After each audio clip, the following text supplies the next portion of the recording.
Welcome to the 460th episode of the Jami Dulaney Plant-Based Wellness Podcast. My name is Jami Dulaney, and I'm your host. I'm a plant-based cardiologist and endurance athlete living in Southwest Florida. Today, I am happy to be joined by Sandy Geisel. Sandy and I met because she was told to stop running. And when you hear her story, you'll realize that stopping running for Sandy would be, the end of her favorite passion. She has run since she's been in her 30s.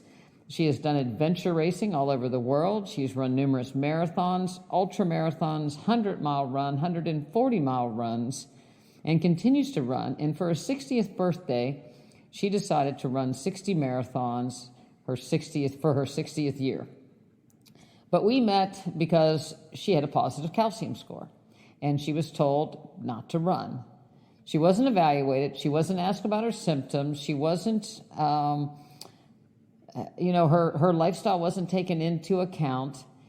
She was told that running would be dangerous. And if we look at, an abnormal test, we might say that, things are not normal. But the question should be, what can we do to make things better? What can we do to make things safer?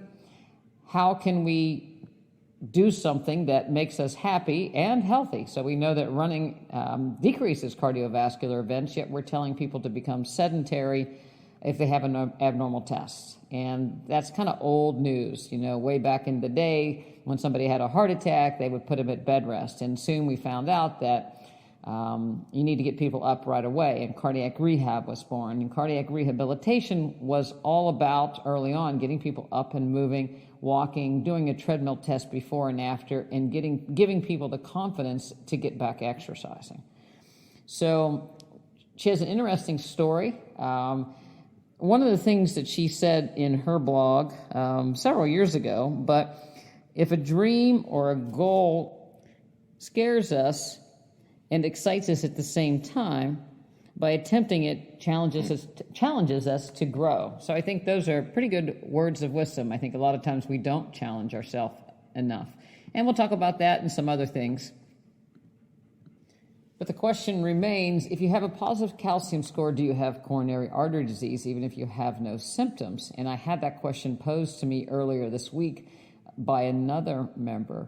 And the simple answer would be yes. If there's calcium in the coronaries, there is a sign of cardiovascular disease. And if we were to get a calcium score on the majority of people, especially over 60, there's a good chance we'll see some calcium in the vessels, because wear and tear and what we've eaten and plaque buildup can cause calcium and coronary artery disease. So it's about, I think the number is someplace around 55-60% of people over 60 have some degree of vascular disease.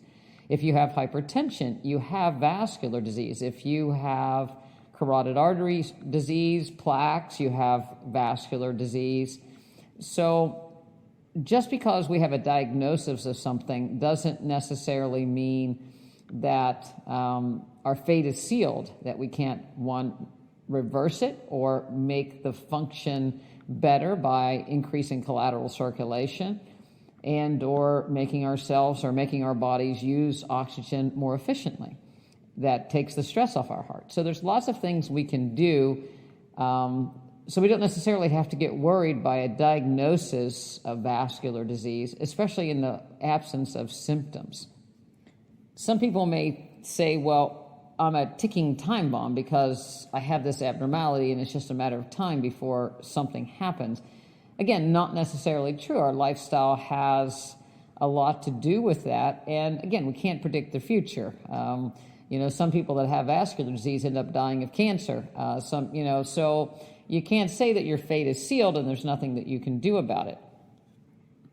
I think the takeaway message is the absence of perfection doesn't mean that our whole system is a failure.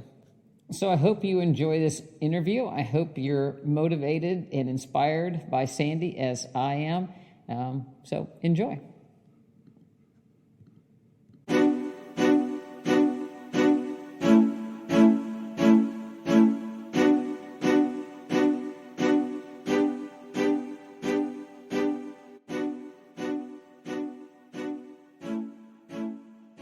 Well, I have the opportunity to welcome Sandy Geisel to the podcast tonight. Sandy is a 60 years young, very accomplished ultra endurance athlete. And if you want to stalk Sandy on the Google machine or ultra sign up, you got a lot of reading to do, because she's been doing ultra events way back into the 2000s. So you were doing an ultra at age 37 when I ran my first marathon.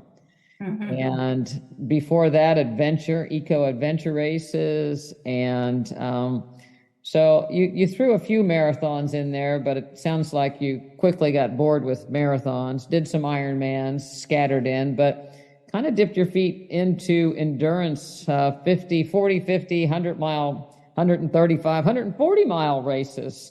And my biggest reason for having you on the podcast is you're a plant-based endurance athlete, and you just completed 60 marathons for your 60th year around the sun. So happy birthday and congratulations on 60 marathons. Thank you. So we ran into each other, or you kind of ran into me. I don't know how you actually found me, whether it was a podcast or whatever, but you kind of had all these great things happen to you, and then you had a positive calcium score. So we'll get into that in a little bit, but tell me, again, you started out with marathons, is that true? Yeah, I started out with 5K and I didn't run. I hated it. Some friends talked me into running one, and so I secretly trained for 2 weeks and ran the 5K. And then, of course, I got bit by the bug and went and did 5Ks almost every weekend. It was fun for the fitness as well as the social. So then I just kept bumping up. It's like, I wonder what a 10K would feel like. I wonder what a marathon would feel like. And when I did my first 50K, I remember telling some friends, I met some people that did 100 miler. If I ever talk about doing that, get me help. But back in 2000, Born to Run was just coming out. I remember when I started running, Born to Run probably came out, Dean Karnazes' Ultra Marathon Man book coming out, and he was the only one that I knew that ran those long well, I didn't know him, but read about running these long distances, and it just seemed extreme. Again, like, who would in their right mind need to do that? But you didn't take you very long, 50 miler at age 37, and then you did Western States not too far after that. Yeah, so I was lucky back then. When I'd done my first 50K, I met like 3 people that had ever done 100. And I asked one, and I said, what's this Western States? How do you get in? She said, you just have to do a 50 miler. I think you had to do it in under a certain time. She said, you have to do a 50 miler to qualify, and then you apply. So I asked her, I said, what's a good one? She mentioned, this shows our age, Sunmar, which was in Houston, Texas. It's pretty much I think it's the Rocky Raccoon course. And it was good. It was fun and fast. And then I went home and applied for Western States and got in. And that was 2003 that I ran it. So with Western States, I just showed up not having a clue what I was doing. And I showed up just with my running clothes, basically. And people were like, don't you have a drop bag? No. Who's your crew? Me. And it's like, there's aid stations in there. So I actually put a Ziploc together with, back then it was just power bars. So a power bar and a pair of shoes. And I had it at one of the aid stations. I think it was right before the no hands. So, and that's almost at the end. Yeah, it was like mile 68 or so. I don't even remember the course. I had no idea what the course was like. And the first thing we're doing was climbing a ski slope. Was it snowy that year? I did a snow angel when we got to the top. So it was just a little bit on top and a little bit of ice and snow. For the viewers who haven't watched, and know Western States course, there's there's lots of YouTube videos about the Western States 100, but Lucy's dad is a recent documentary released on YouTube about Western States, and you can get an idea what Sandy would have went through with her power bar. It's quite amazing. Ignorance is bliss, perhaps? Absolutely. So you got through just eating off the aid stations for that race in a power bar, in a pair of shoes. All right, so what did you learn from that race? Take 2 power bars?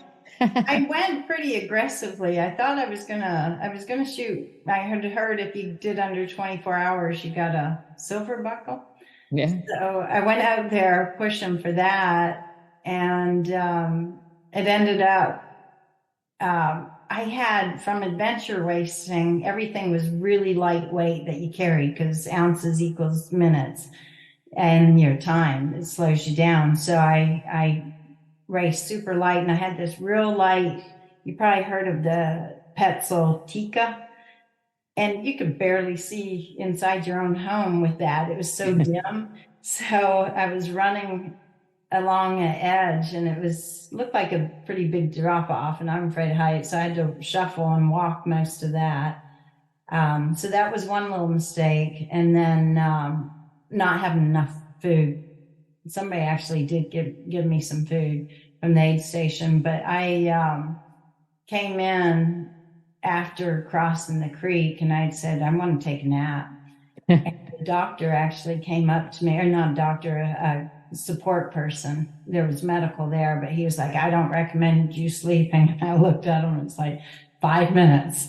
And I got up and I took off running because I knew I was not even close to my 24-hour, and I just wanted to finish the race. I thought, I'm not doing any more. I'm just running it. So I ran as hard as I could, and I finished in like 28 and a half hours. Wow. But that wasn't good enough. You found out about Badwater.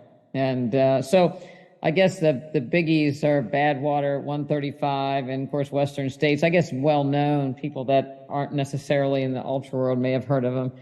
And Badwater is from the lowest point to the highest point in the lowest United States, continental United States. I had Bob Becker on the podcast after his 135 race. So you eventually took that race on, but it took you a couple times on that one. Right. So that was a big learning experience. Heat training is, for me, critical, and I didn't heat train enough. My electrolytes were off. I've been having a little bit of issues with swelling, and I had to pull pretty early in the race. That was 2013. So then I just kept focusing on it. It was the holy grail for me all of a sudden. I got to get this. I started it. So I 1 year I actually did it solo. I had 5 friends that crewed me, and middle of July, it was a couple weeks after the race, they helped me, and I ran the whole course. So that was a great experience. And then I wanted to do it as the race. So I got back in. I had crewed like 4 years, got to know everybody, but I got back in. I was fortunate in 2021. Age 57, I might say. Yeah, age 57. That's just numbers, what I'm telling myself. The 60 was the scary one, but I'm still alive. So yeah, 57, I finished it. I actually got ahead of my A goal, so I was happy. And it's done. I got it off my back, and I'll go and keep crewing people. I won't race it again, but I'll be happy to crew or volunteer. So you did more heat training for that one? Oh, I hung out in the sauna for 2 months before. So it was really good training. So I found a sauna in Atlanta and called them up and they said, "Well," I said, "How hot does it get?" 155 degrees. "Oh, it doesn't get any hotter." "Well, we have one location it gets hotter. Just call them before you come and they'll crank it up." So it hit 180. And I would sit in there from 40 minutes to an hour and 10 minutes and try to eat and drink. I was drinking Ensure, sitting in the sauna. I would crack the door open, take a big sip, and crack it back closed. Yeah, so it helped train my stomach as well. And fast forward, congratulations. Most recently, at age 60, you did the Daytona 100 here. Yeah, so that was a fun 25:28, a very respectable time. Yeah, there I was hoping for a little faster, but it was good. I had a fun time. So, I mean, it sounds like this is all really easy for you. You 5K and you just progressed, and, we left out all the nitty gritty details, but along the way, you had a calcium score and you had that just because. Is that correct? No, actually, I had a race. I've been having some swelling issues in races and I get nauseous. And so I just said, I'm going to go after Route 66 in 2022, which I finished. I said, I was sick. I couldn't run for 30 miles. I couldn't eat. And so I said, I'm going to go get everything checked. And when I went back to the, within 2 weeks, I went and got all my blood work and my cholesterol went through the roof. It hit 320, which I've never heard of many people that high. I'm sure you may have, being a cardiologist, but I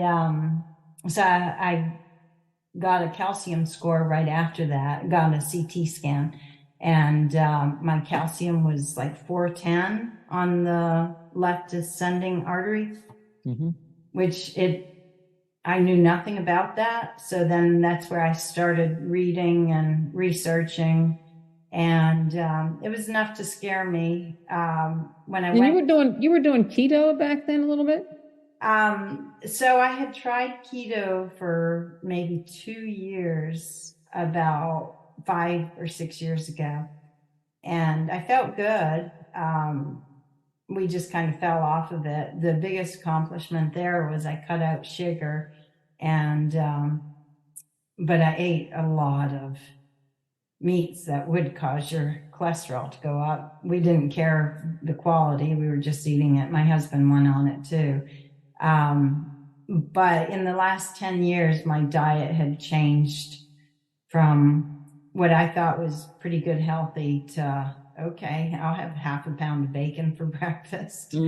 And that's what it was for a few years. And my cholesterol I saw back in 2016 was 200. And my general practitioner said, yeah, that's getting high, but your HDL is pretty good. So I never thought twice about it. Never thought about it again. And then when it hit 320, I looked back at all my results for the past 7 years or 6 years and saw that just kept creeping up. So I had assumed that was a lot of diet. And so with the calcium score coming back, my cholesterol high, I did not want to take any medicine, statins or anything. So I thought, okay, I'm going to try with healthy diet, going plant-based. And so that's where I found you. I Googled you and I found, I looked for cardiologist runner. And bonus, I found you, cardiologist, ultra runner, and whole food plant-based. And I just started Whole Foods about a month before, and I was super strict with it, but I didn't know what I was doing exactly. What was good, what fats were okay. So I was thrilled that I found you. And also the first cardiologist that I had talked to that did the CT said she had recommended that I not run, which would my heart drop to my stomach at that minute. And I think I responded, I can't. But so once I met you and we had the nuclear stress test and just felt more comfortable with maintaining my running, that's when back in February, I was like, okay, what am I going to do for my 60th birthday? And so that's where I decided, I got a new lease on life, and I went and ran 60 marathons in 32 weeks. And you were recovering just like nothing happened. Right. That was the best. I mean, there were so many things that pointed me in the right direction, or confirmations that I was doing the right thing with the whole food, plant-based. And my recovery, I would do 3 a week and feel fine. Like the next day, I was ready to do it again. And I did, a lot of them were on sidewalk, which tends to be more damaging, but it's still, I was able to run again. So I was pleased with the recovery, and I did them so quickly that for the last 2.5 months, I had registered for 3 races. Most of the marathons, by the way, were me doing 26.2 miles on my own. But so I had to, when the races were in September and October, I couldn't do any other marathons during the week because I would have hit over 60. I thought, well, I could do 70 and not tell anyone. But I waited for the 60th, and to make it a little more challenging, I focused on qualifying for Boston, and I just did on my 60th birthday. Congratulations to that too. I was just going to bring that up. I just remembered that. Yeah. So qualified for Boston, run 100 miles, run 60 marathons on 365 days of your 60th year around the sun, with a very elevated calcium score. And, when you called me and your calcium score was elevated, of course, we talked about symptoms, and you had some symptoms, but they weren't really what I would have, leaned towards it being cardiac. But nevertheless, like you told me, with the cholesterol of 320 and, your past, it's like, well, to be safe before we send you out into the woods by yourself. And it's not, again, for, if people aren't ultra runners that are listening to this, it's not like she just goes out and walks these. She's always pushing to do as best she can when her age group, wherever so she's not lollygagging around when she's out there. And it's like, okay, I want you to do a stress test, and you live in Georgia, so you were going to have it done up there. Mm-hmm. But I said, you can't let them stop you like for a normal person.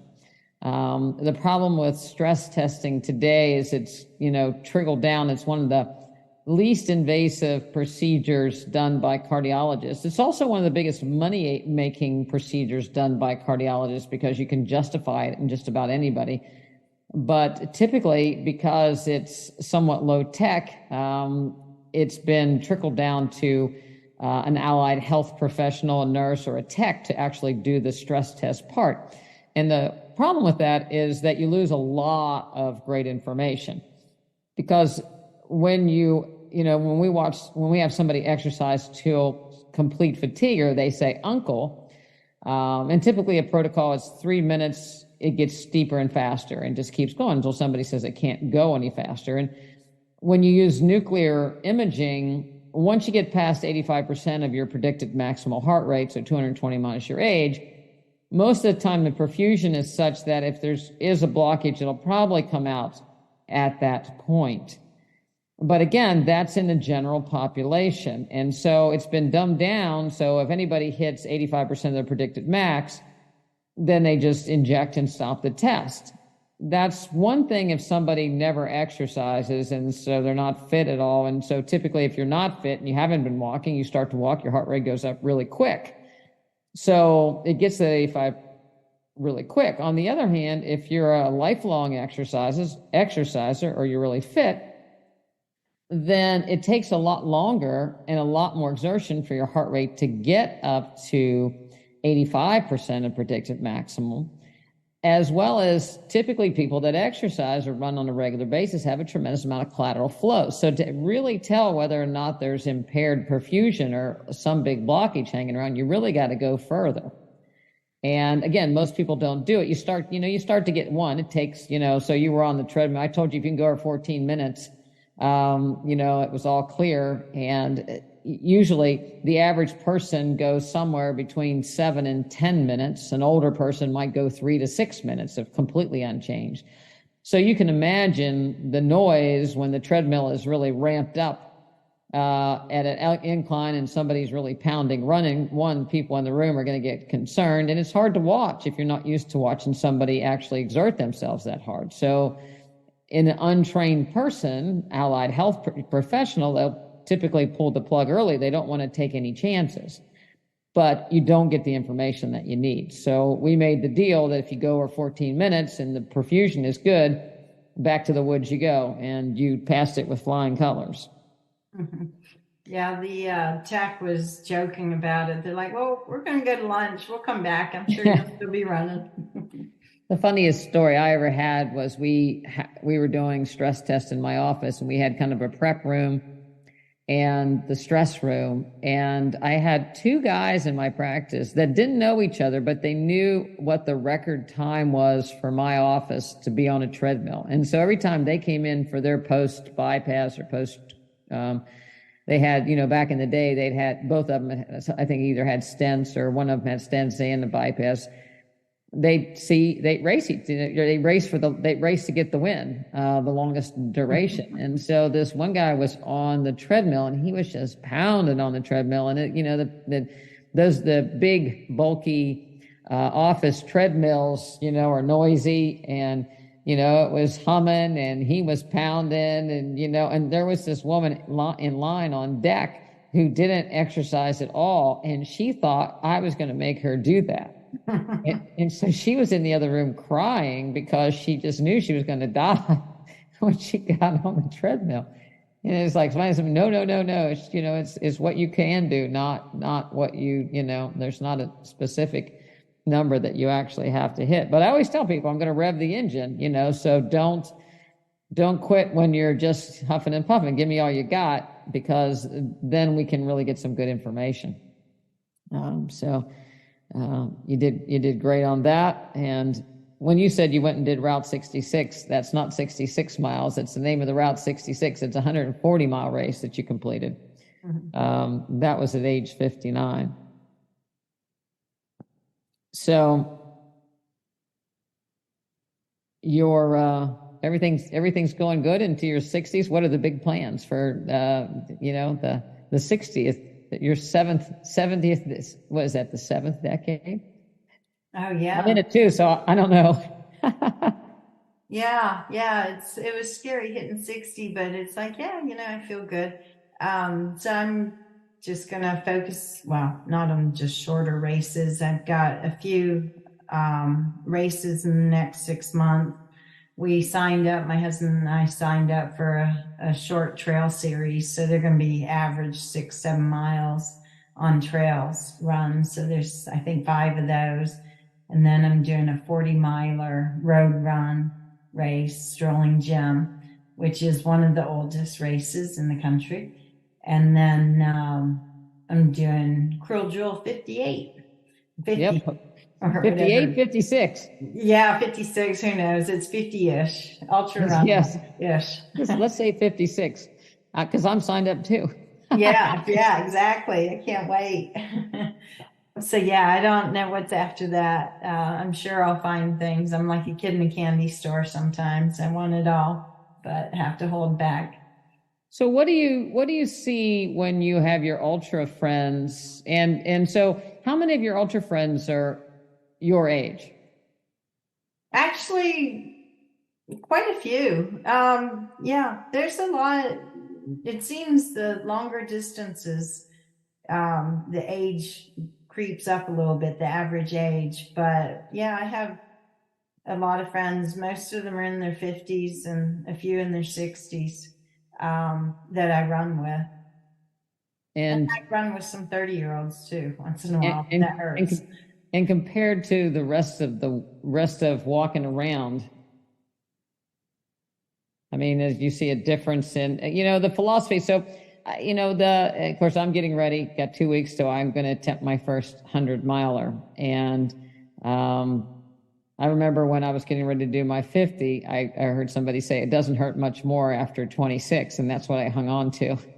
And it was true. It didn't hurt much more after 50. It becomes more of a nutrition issue, I think, after 50, more than anything. But now 100, there's definitely going to be a mental aspect to this. And, there's the old adage, you can do more than you think you can. And how does that apply to you? I mean, why push yourself? Why not just do 10Ks now? What's interesting is when you said that to push yourself and it's mental, I think to back up a bit, it's not at least 80% more, 90% mental. I've had DNFs. I've had my share. I never used to my first 8 years of running. Then, and I call some of them good DNFs and some are bad. And the ones I call bad is just because I wasn't into it mentally even before the start. Like one race, I know I went and attempted a second time. I did it the first time and finished well. And then the second time I was like, I'm not in the mood to do 100 miles. I just want to do 50. And I decided I'll stop at 100K. It was through Charleston. So I stopped at 100K and stopped at a pizza place and then got an Uber back to my car. But it is mental. There's other ones though that I'm struggling and it's tough. And I just know it'd be so much easier to stop, but those were big goals in my head. So I finished them. Like Badwater, yeah, I finished ahead of schedule, but it's never easy.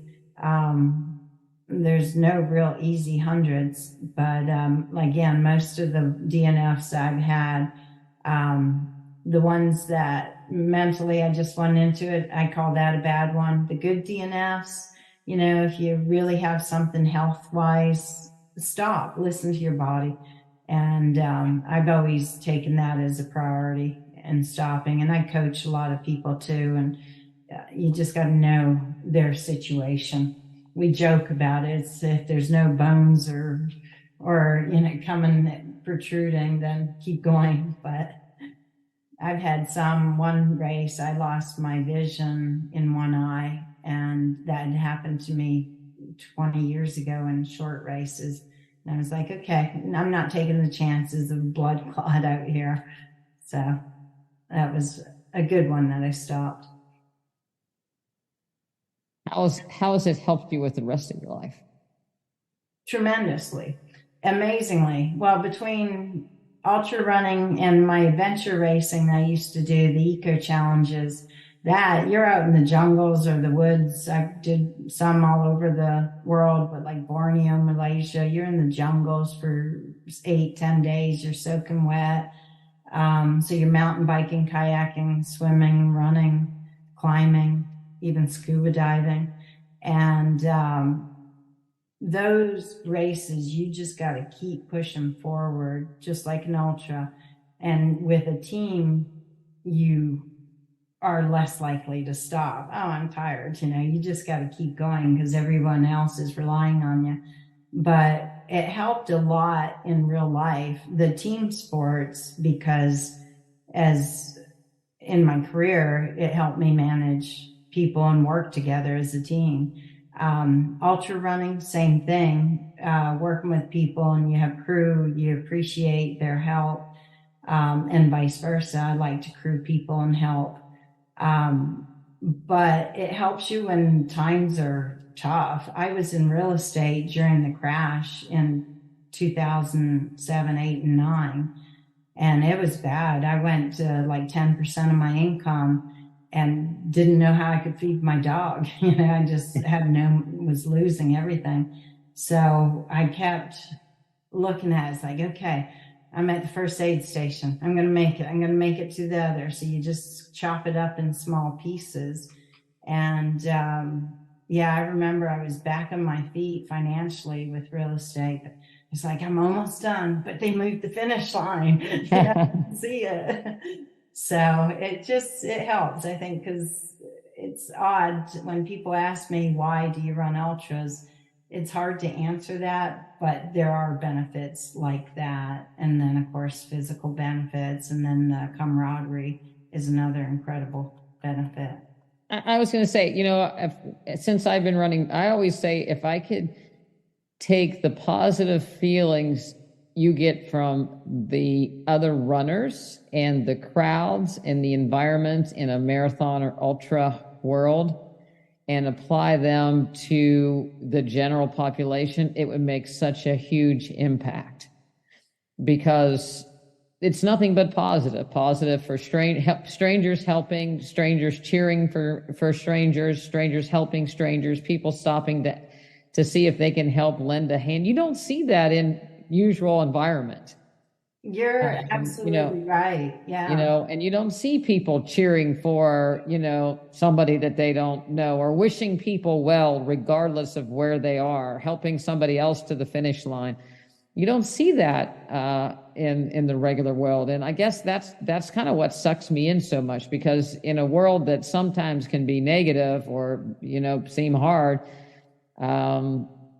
despite being hard as far as the endurance aspect, the positivity of it is just overwhelming. Mm-hmm. And you and I stood on the finish line at Leadville this past year, and we're cheering and crying for complete strangers that were coming across there. Absolutely. Yeah. And we followed them all day long, and all night long. And it was just incredible. And you just want to be part of that environment because it's so welcoming and warm. So, anybody out there that's considering it, you told me earlier that you might be doing a coaching business. So, look Sandy up. She'll get you to the start line in Badwater. I'm happy to crew. Yeah. Yeah. And it's not just ultras too. I even put a post a couple weeks ago. I did a 5K the week after Daytona 100, and the support there was just as incredible. But it's after the race because everybody's out of breath. They're racing so hard that they're running. But I met a couple new friends that we've stayed in touch in just a couple weeks, and because they're so happy for each other. Oh, how'd you finish? You did great. Complete strangers. So it's nice. In the 5K, it's shorter lasting, obviously, that you're not running along a new friend with a friend for 5 hours. In ultra, you can learn someone's life history in 100. Yeah, so it's great because I always end up running with someone for, like, when I did Daytona, I ran with a woman that they were from my hometown in Canada. Wow. It was her first 100. It's like such a small world. Very good. Well, I won't take up any of your time. It's certainly fun to catch up and to follow you. And I guess you'll be crewing for some people at the long haul, so I'll get to see you there. And I'll help you too. Good. You have to, please. Kick in the pants may be warranted. Maybe bring your poles and just prod me along a little, point me in the right direction. There's one little loop. I got every once in a while. I think about I've been thinking about the race and strategies and all this kind of thing. But there's one little loop near the end of the, I think it's probably mile 14, 15 area that you kind of just make this little loop-de-loo. And it's like, man, I wonder in the dark, am I going to get, turn the wrong direction on that little loop-de-loop type of thing? Have my wits about me. It's like you think, surely by the time it gets dark, I'll have that loop-de-loop down. But yeah, you will. And if any of your clients want to come up, and anyone listening to this come up, my husband and I will be hanging out, helping you and 4 others. And it's a great way to experience and see what the whole community is all about. We see so many friends that come up that we were just at a race in South Georgia, and a girl came up. I saw signs there was a race, and I was just curious about it. She didn't run a step, never has. And she was hooked. She loved it. So, yeah, if anyone wants to come up, they can come hang out with us. All right. Well, thanks for your time, and I'll see you in a couple. Sounds great. Thank you, Dr. Dulaney. All right. Thanks, Sandy. Okay. Bye. Bye.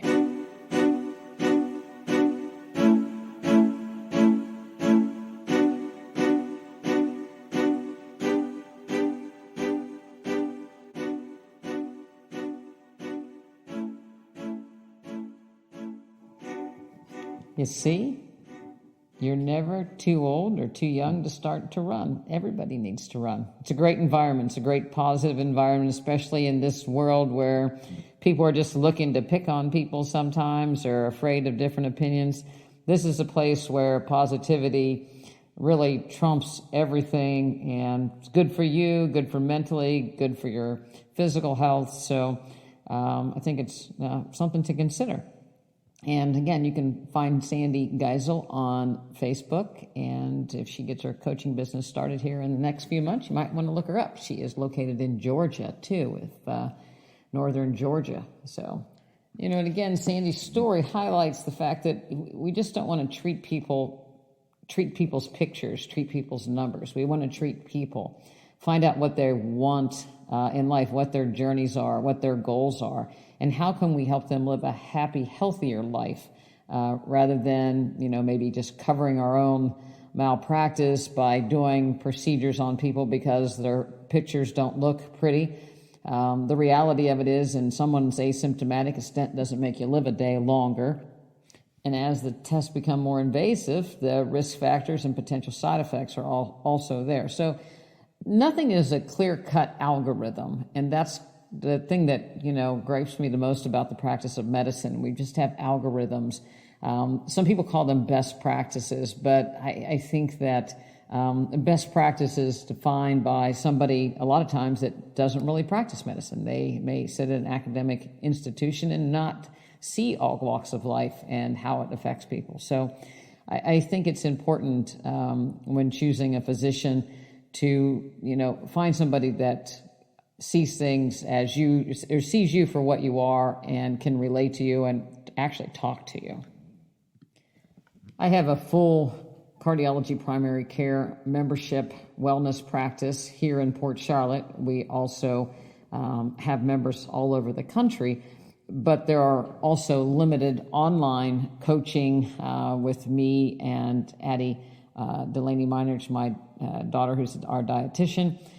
There's coaching just by Addie as far as nutrition, and we have a new online membership that you just get access to all of our online content, including Zoom lectures and Zoom mobility lectures. So if you have any interest in checking out the way we practice medicine and what we have to offer on our website with recipes and, again, lots of different wellness options, please go over to drdulaney.com, DoctorDulaney.com, and check it out. You can have access to all our online material for just $25 a month, all the way up to a full membership is $275 a month. So, a lot of visits are much more than that, and you get us for a whole month for that price. So check it out. We'd love to meet you. Thank you to all the people that have signed up already. I think that a lot of people for the $25 are enjoying the online content. We also have a Facebook group, and, we post recipes there and, again, our wellness challenges. So check it out. Love to hear from you. Thank you for listening. And next podcast will probably be a recap of what happens at the Long Haul 100. So thank you and wish me luck.